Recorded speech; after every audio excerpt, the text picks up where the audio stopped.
各位朋友，大家好啊！歡迎嚟到門前直樹嘅頻道。啱聽啱睇嘅朋友，記得分享、留言、點讚、訂閱，仲有記得撳埋個鐘仔。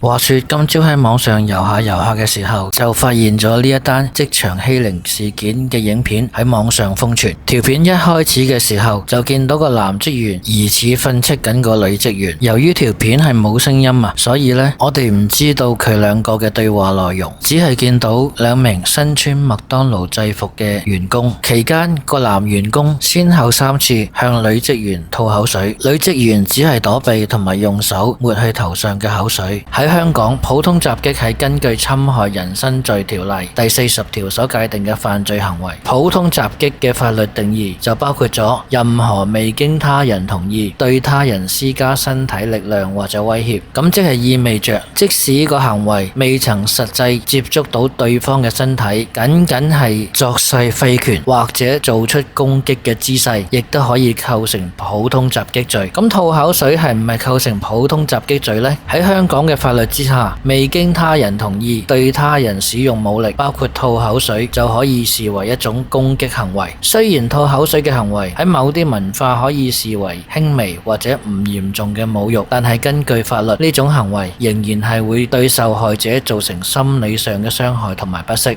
麥當勞對於今次嘅關公災難，佢哋就話已經聯絡咗當事人，並且進行調查。對於職場嘅欺凌事件，絕對係零容忍。咁啊，識睇啊，當然係睇留言啦。網上留言呢就話一定要報東張，報到麥當勞方面有實際行動。好啦，今日講住咁多先，有咩睇法歡迎留言分享。拜拜。